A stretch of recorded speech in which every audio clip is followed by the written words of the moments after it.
Olá, cursistas! Sejam bem-vindos. É um prazer estar aqui com vocês. Meu nome é Ariadne Maria Gonzaga. Trabalharemos a disciplina da Psicologia do Desenvolvimento e da Aprendizagem. Estamos na nossa quarta unidade. Iremos rever as abordagens mais significativas na unidade 3, para melhor entendimento dessa distinta unidade. Peço que em nossas aulas vocês estejam munidos de papel e caneta para quando surgir alguma dúvida, vocês anotarem e depois apostarem no nosso fórum de dúvidas. Já aproveitando a oportunidade para dizer que vai haver um fórum tira dúvidas para cada uma de nossas aulas. Então postem as dúvidas no fórum pertinente à aula. E para que tenhamos um bom resultado, será necessária a dedicação de vocês nos estudos e atividades da sala virtual, mas também é muito importante que vocês leiam toda a apostila. Vamos começar? Identidade na adolescência. Transformações na identidade. As transformações na adolescência trarão repercussões na forma como o adolescente se vê como pessoa e mudarão as suas relações sociais e afetivas. O adolescente terá duas tarefas fundamentais nessa etapa: a busca da identidade e autonomia, e uma reformulação de sua identidade. Dentro de uma visão psicanalítica, a identidade em várias dimensões é resultante de um longo processo que se inicia na infância, necessitando do outro, cuidadores, família, para se conceber como ser distinto e, ao mesmo tempo, pertencente a um grupo, a uma cultura. A identidade é um fenômeno psicológico complexo, de natureza psicossocial, que inclui vários componentes. Pode ser definida como organização interna do sujeito que define sua forma de ser. Inclui sentimento de integridade pessoal do sujeito, estabelecendo coerência entre suas ações e decisões, imprimindo assim um estilo de vida pelo qual se define e é reconhecido pelos demais. A identidade, ela é vivenciada num contexto social, no qual o sujeito desempenha vários papéis e estabelece uma série de relações. Erikson foi um dos autores que trabalhou essa questão da identidade na adolescência. A puberdade e a adolescência para ele correspondem ao estágio de identidade versus confusão de identidade. A puberdade, ela é caracterizada pelo rápido crescimento físico, pela maturidade genital e pela consciência sexual, aspectos esses que produzem uma descontinuidade em relação ao desenvolvimento anterior, que ameaça a sua imagem física e a identidade do seu ego. A identidade do ego deve ser reestabelecida através das experiências anteriores e aceitando em novas mudanças físicas e sentimentos libidinais como parte de si. No início desse processo, o adolescente passaria por uma difusão de papéis, identificando-se excessivamente com ídolos, líderes de grupos, parecendo perder sua identidade própria, ao mesmo tempo em que se rebela contra os pais na tentativa de separar sua identidade das dos seus pais. Assim cresce pela necessidade de pertencer a um grupo social, a importância da turma que ajuda o indivíduo a encontrar sua identidade num contexto social, em que a intolerância para com as diferenças está presente e se constitui em uma defesa necessária contra os perigos da autodifusão. O apaixonar-se nessa fase não tem a mesma natureza sexual que terá em fases posteriores, e é mais uma forma de rever e definir sua própria definição de ego. A identidade vocacional é também uma preocupação dessa fase.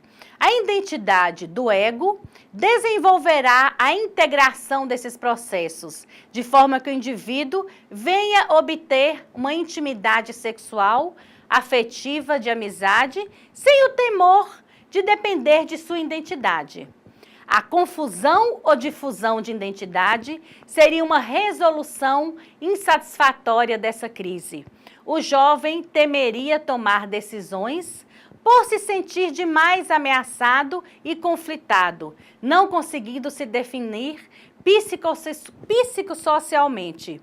Piaget refere-se à concepção usual da crise que em outras teorias enfocam, dizendo que todas as passagens de um estágio a outro são suscetíveis de provocar tais oscilações temporais, em que os adolescentes têm seus poderes multiplicados. Estes poderes, inicialmente, perturbam a afetividade e o pensamento, mas depois os fortalece. Não se pode negar que se trata de um momento de conflito pelas escolhas que serão feitas e compromissos que deverão ser assumidos. Deverá haver, segundo Márcia, que aprofundou o estudo sobre a identidade, um reexame de antigos valores e escolhas que poderá resultar em 4 diferentes estágios de identidade. Primeiro, pode haver uma conquista de identidade, onde houve revisão de valores e chegou-se a um compromisso. Segundo, a identidade do jovem pode estar em moratória, por ainda estar fazendo escolhas. Terceiro, identidade hipotecada, quando o jovem tomou decisões, mas sem passar pelo processo de revisão ou escolhas, como é o caso de seguir uma carreira igual ao pai, por já ter pronto um campo de trabalho. Quarta, e pode haver uma difusão de identidade. Não há escolhas nem compromissos. Isso pode ocorrer no início da adolescência e depois haver uma resolutividade, ou o jovem pode ficar paralisado por não conseguir se decidir. De maneira geral, observamos que a conquista da identidade ocorre bem depois do final da adolescência, como Erickson supunha. Ela costuma ocorrer durante a universidade, adiando a conquista da identidade profissional. Diferente dos jovens que vão trabalhar mais cedo, estabelecendo uma identidade profissional. As relações familiares, outra mudança importante, ocorre nas relações sociais do adolescente, envolvendo suas relações família e grupo social. A busca da autonomia na adolescência muda as relações familiares nessa fase. Na infância, há uma dependência quase total da criança para com seus pais. Já na etapa da adolescência, torna-se necessário certo distanciamento deles, para que o jovem possa aprender e fazer escolhas e tomar decisões. Fato imprescindível e sadio para que se torne adulto.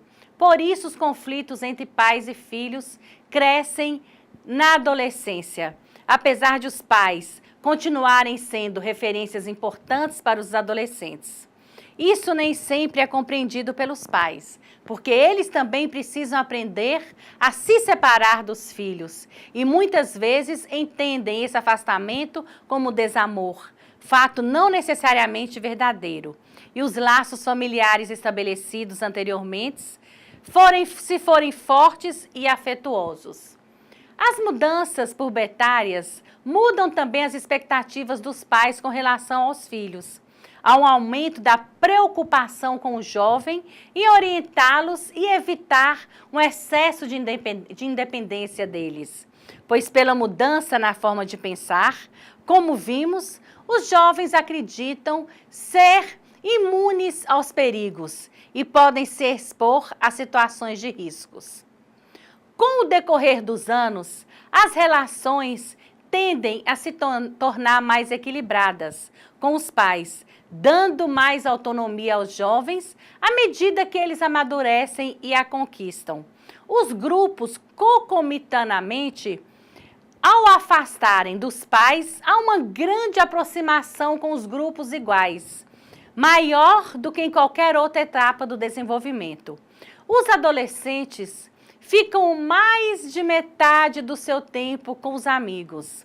As amizades ficam mais estáveis, mais complexas, compartilhando suas vivências e segredos. A lealdade e a confiança são muito valorizadas nessas relações de amizade. O grupo e os amigos passam a ter uma outra conotação na adolescência.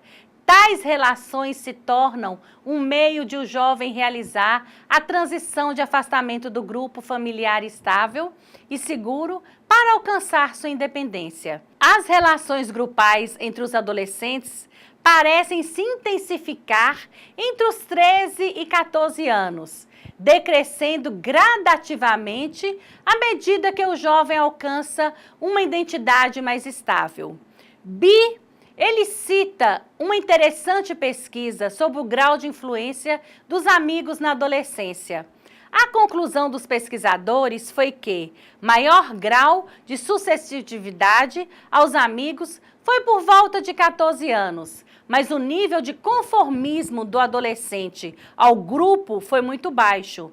Eles relatam nesses estudos que os amigos pressionam mais contra as condutas erradas que eles poderiam ter, diferente do que supomos no senso comum.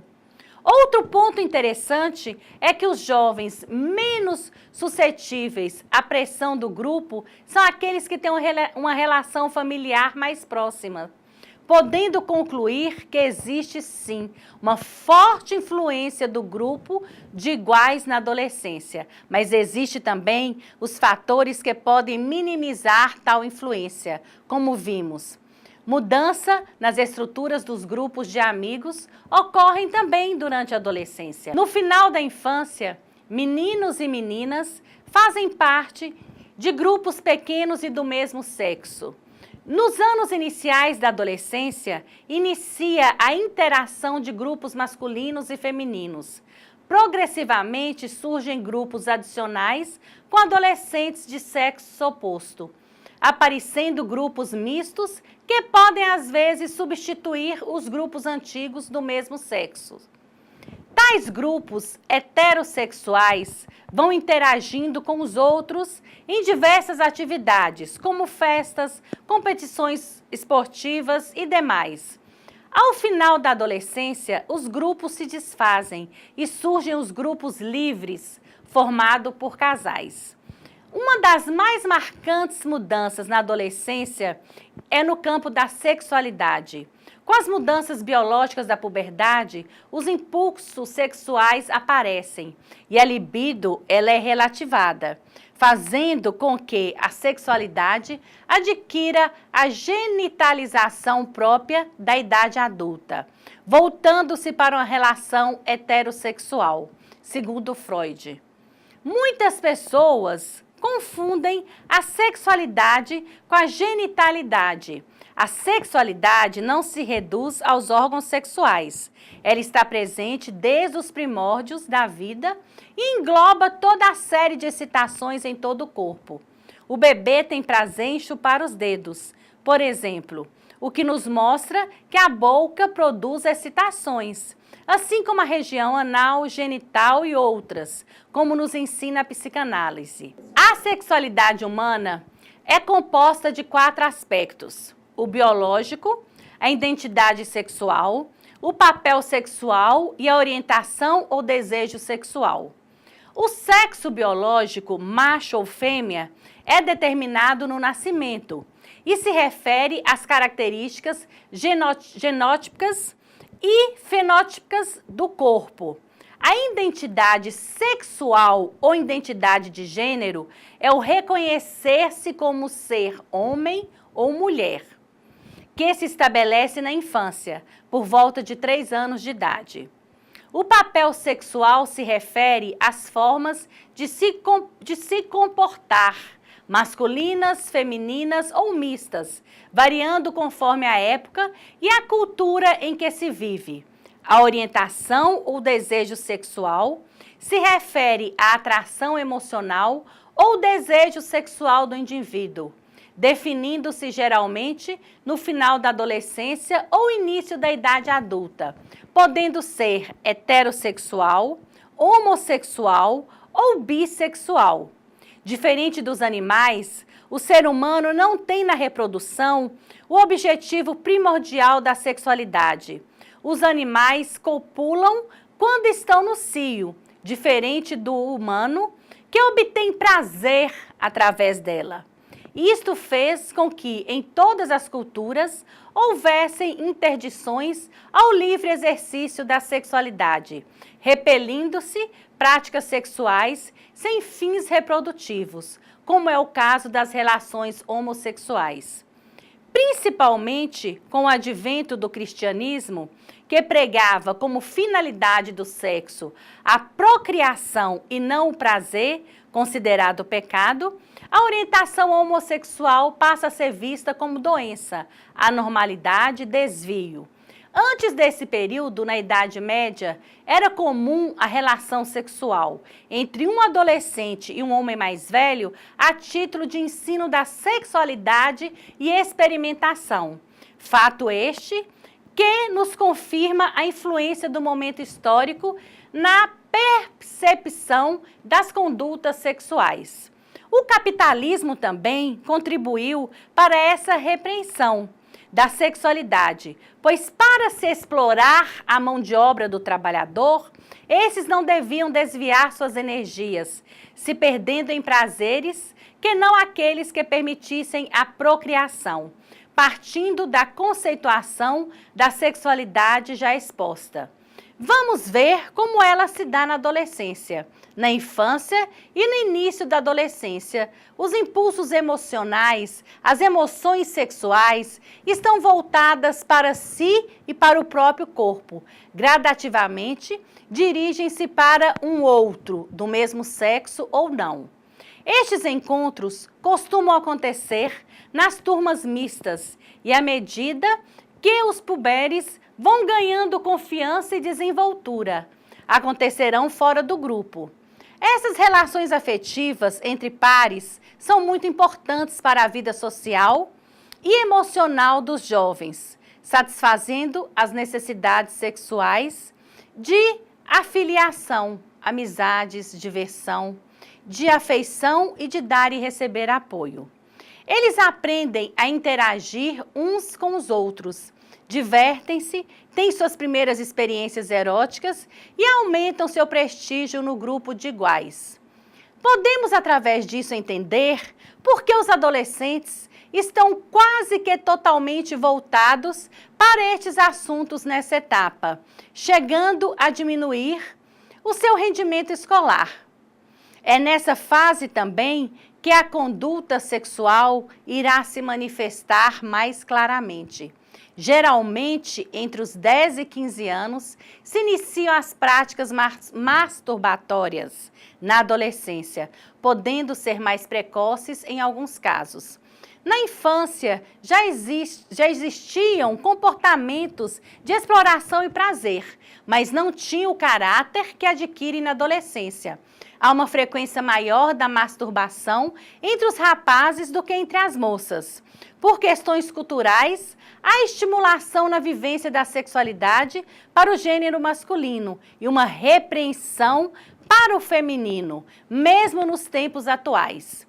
A identidade sexual vai se definir através do desenvolvimento psicossexual para atingir a sexualidade genital adulta, que inclui a aceitação da capacidade, procriação e condições socioeconômicas para o desempenho dos papéis adultos correspondentes.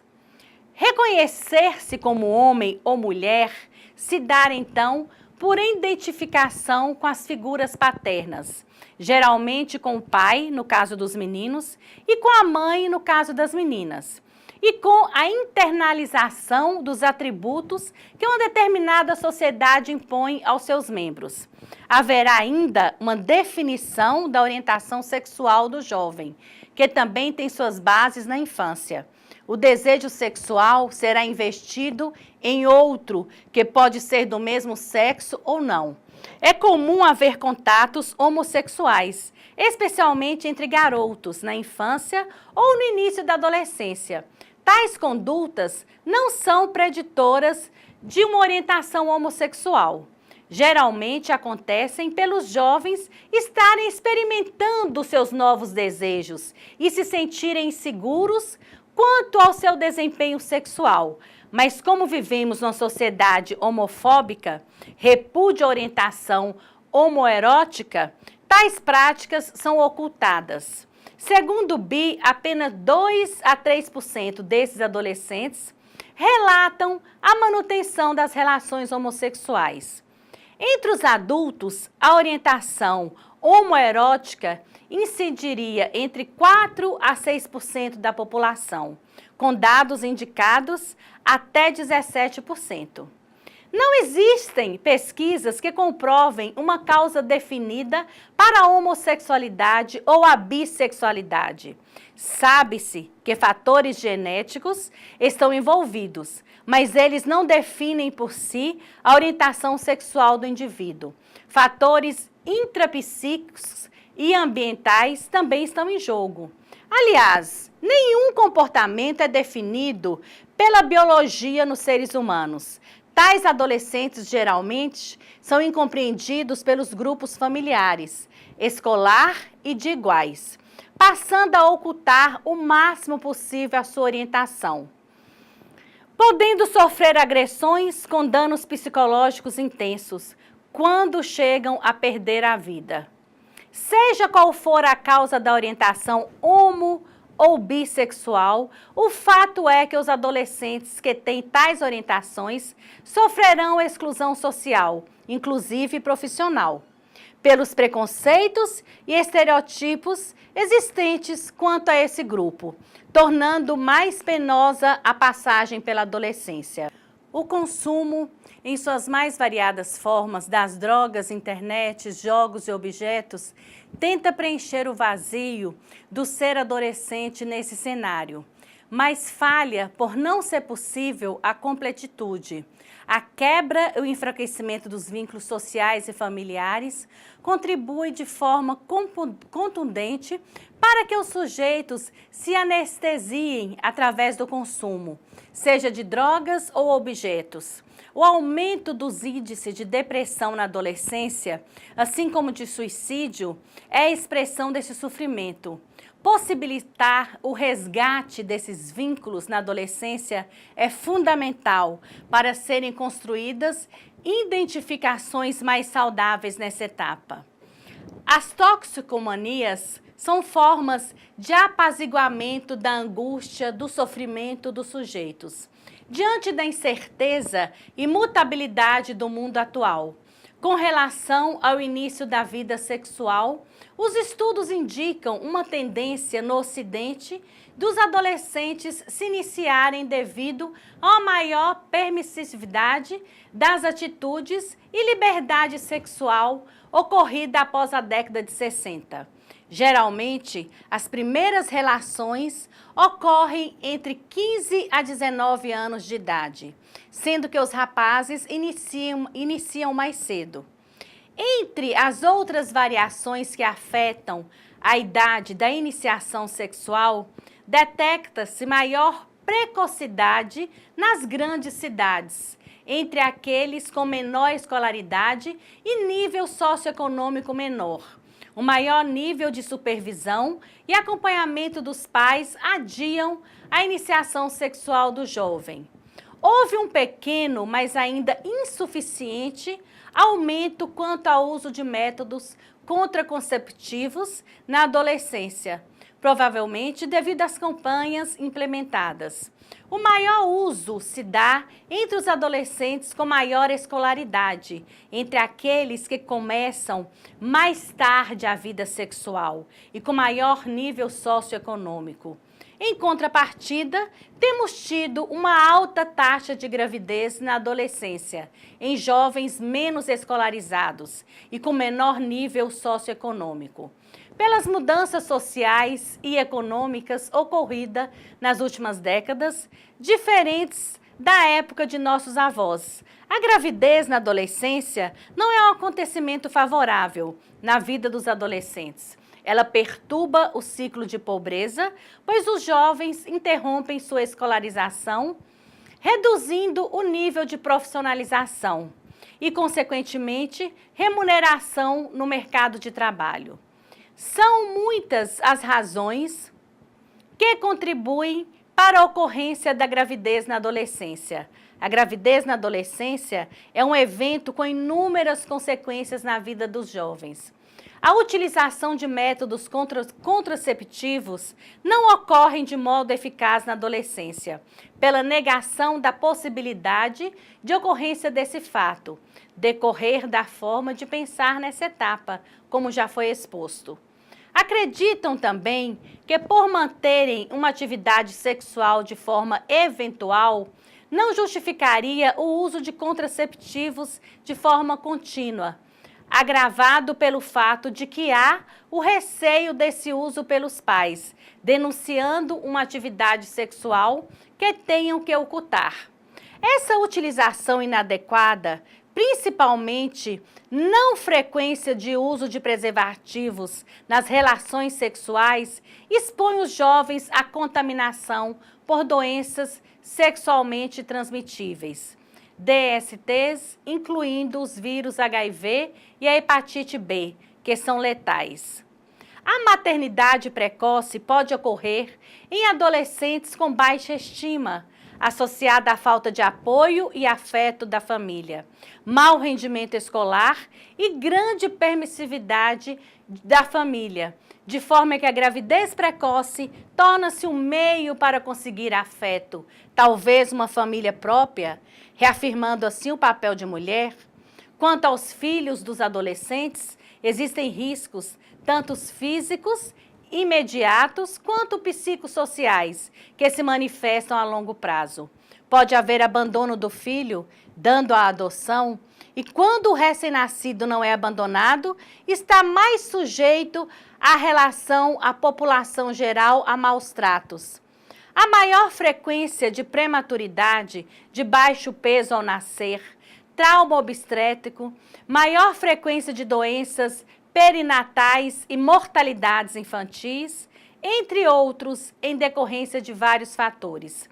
Idade materna menor que 15 anos, baixa escolaridade, pré-natal inadequado ou não realizado, baixa condição socioeconômica, intervalos entre partos menos de 2 anos e estado nutricional materno comprometido.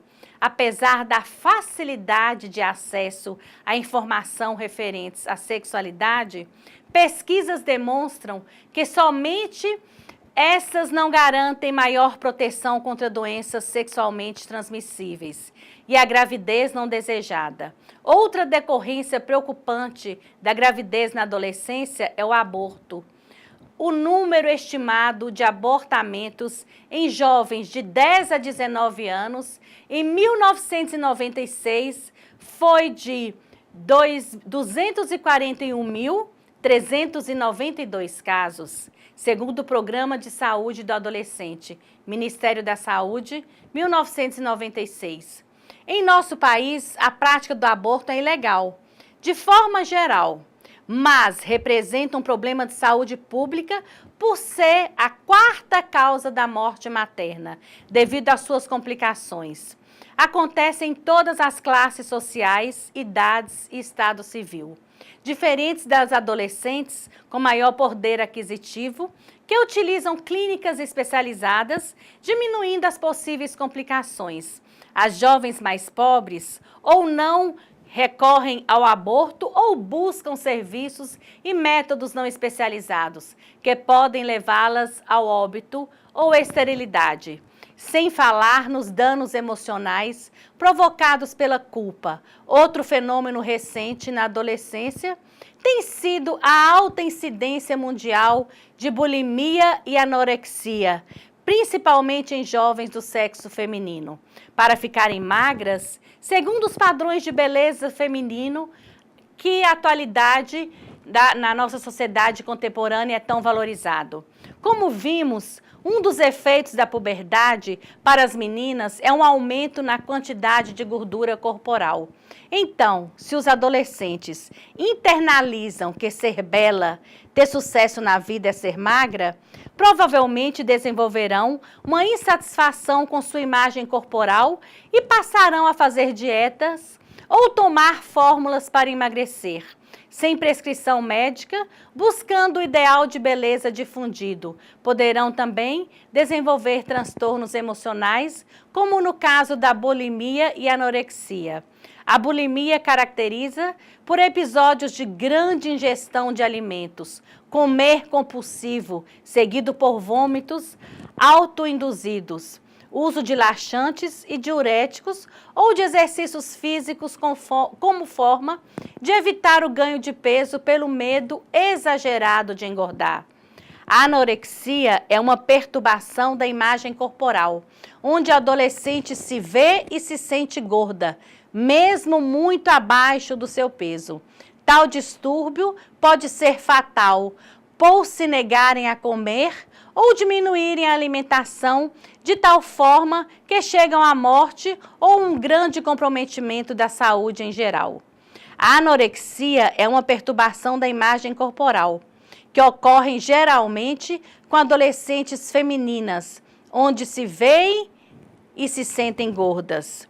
Volto a repetir, na maioria dos casos, essas adolescentes vão a óbito. Já nos adolescentes masculinos e algumas meninas também, estão buscando aumentar a massa muscular, ficar com o corpo malhado, bombado, como dizem na gíria, segundo o novo padrão de beleza, através do abuso de exercícios físicos, combinado ou não com o uso de substâncias energéticas ou anabolizantes. Tais substâncias causam graves danos à saúde física e mental, indo desde a sobrecarga renal, infertilidade, comportamentos agressivos, até o desencadeamento de psicoses, esquizofrenia ou doença mental grave, depressão, ataques cardíacos, entre outros, podendo levar à morte. Alguns jovens e até adultos estão desenvolvendo um quadro patológico de alteração da imagem corporal, chamado de vigoresia ou transtorno dismórfico corporal. Eles se sentem e se veem magros, com pouca massa muscular, mesmo tendo um corpo adequado ao seu biotipo. O homem ou os rapazes com viroxia se sentem e se veem magros, com pouca massa muscular, mesmo tendo este corpo adequado. A anorexia e a bulimia e a vigorexia são transtornos psicológicos e não físicos. Os indivíduos percebem sua imagem corporal, a imagem mental que tem de si, diferente daquela que é a realidade. Tais pessoas precisam de acompanhamento médico e psicológico. Vamos ao nosso questionamento da aula 4. Comente sobre a construção da identidade na adolescência, de forma sucinta. Darei o feedback para vocês assim que vocês responderem no AVA. Nós temos o feedback sobre esse questionamento. O adolescente está em processo de consolidação de sua identidade, sendo de fundamental importância a relação com os iguais, com os amigos, a família, será decisiva neste processo de identidade. Em alguns momentos, não sendo solicitada pelos adolescentes, mas se mostrando presente, disponível na tentativa de auxiliar a solução de conflitos comuns a essa etapa. Cursistas, chegamos ao final da videoaula das nossas unidades 1, 2, 3 e 4. Aguardo vocês no AVA para tirarmos as dúvidas e para interagirmos. Foi um prazer estar com vocês. Muito obrigada.